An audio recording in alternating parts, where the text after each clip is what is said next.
Bonjour Toulouse. Bonjour Toulouse. L'invité. Et l'invité en ce mercredi 9 juin, c'est Caroline Seguin, diététicienne, pour poursuivre justement cette discussion sur savoir comment bien maigrir. Caroline Seguin, bonjour. Bonjour. Vous êtes diététicienne en exercice libéral. On a eu le plaisir déjà de vous recevoir il y a à peu près un mois. On avait parlé de comment bien maigrir, comment faire un régime qui soit adapté à son problème, à son type de morphologie. Aujourd'hui, on voudrait savoir comment bien gérer son poids et son corps, parce que ce n'est pas qu'une affaire de kilos, il faut aussi avoir un bon équilibre, notamment entre l'eau et la matière grasse. Oui, tout à fait. Alors là, vous avez raison. C'est important quand on est en consultation de pouvoir travailler aussi avec l'impédance mètre. On avait parlé des régimes la dernière fois. Là, c'est important de travailler avec l'impédance mètre. Alors, c'est un système de pesée qui ne se limite pas simplement au kilo et au gramme, mais qui va évaluer également les masses grasses, hydriques et musculaires. En effet, on peut avoir un bon poids de forme, c'est-à-dire en termes de kilos, et pourtant faire de la rétention d'eau ou avoir une masse musculaire trop faible. Donc dans ces cas-là, on va pouvoir compléter le conseil diététique en orientant la personne également soit vers des diurétiques ou des exercices de renfort musculaire. D'accord. Et comment on fait pour maintenir l'équilibre obtenu après justement des ajustements de poids, après un régime? Comment on fait pour se maintenir à un poids correct? Alors normalement, l'équilibre il doit se faire progressivement. C'est-à-dire que la perte de poids elle doit être ponctuée de périodes de stabilisation. Et là, c'est toute la différence entre un régime restrictif, ce dont on avait parlé la dernière fois, où vous perdez beaucoup de poids et rapidement, sans vous stabiliser, et une rééducation alimentaire, où là, vous allez perdre du poids progressivement, par palier, et donc de façon stable et durable. Quel rôle peuvent jouer les compléments alimentaires ?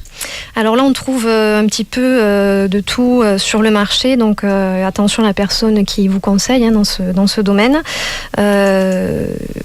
Ce qui peut être intéressant, c'est éventuellement de travailler en phytothérapie. Là, on peut trouver des plantes qui ont une action notoire, notamment en termes de diététique. Par exemple, elles vont être efficaces sur la rétention d'eau, sur la cellulite. Elles peuvent avoir une action coupe-faim également. Mais évidemment, c'est une méthode douce. Je rappelle que les pilules miracles, ça n'existe pas.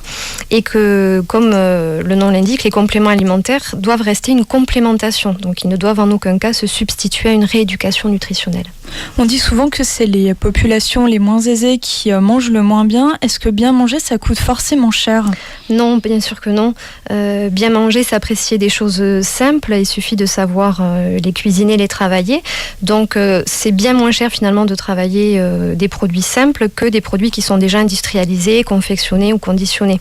Je pense par exemple à ce que disait Paul Bocuse, savoir que la grande cuisine, ça peut être une salade cueillie dans le jardin et assaisonnée à la dernière minute.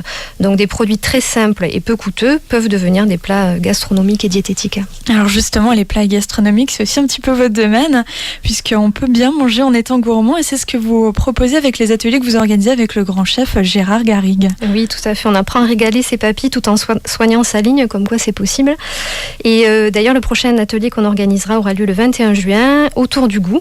Et ce sera l'occasion aussi de parler du livre qui est sorti récemment, Le temps du goût, de Régine Zécrière-Stol et Jacques Puiset. Alors pour nous faire un petit peu saliver, à quoi ça ressemblera cet atelier dîner ? Alors il y aura un dîner gastronomique évidemment qui sera préparé par Gérard Garrigue. Donc j'ai pas le menu encore, il est à l'étude, mais ce sera un menu goûteux bien sûr. Et il y aura une animation avec une exposition autour du goût. D'accord. Écoutez, merci beaucoup Caroline Seguin. L'atelier dîner, ce sera donc le lundi 21 juin. Pour s'inscrire, il suffit d'appeler au 06 25 17 56 50. 06 25 17 56 50. Et puis c'est aussi le numéro pour vous joindre si on a envie d'avoir des conseils diététiques. Merci beaucoup, au revoir. Merci, au revoir.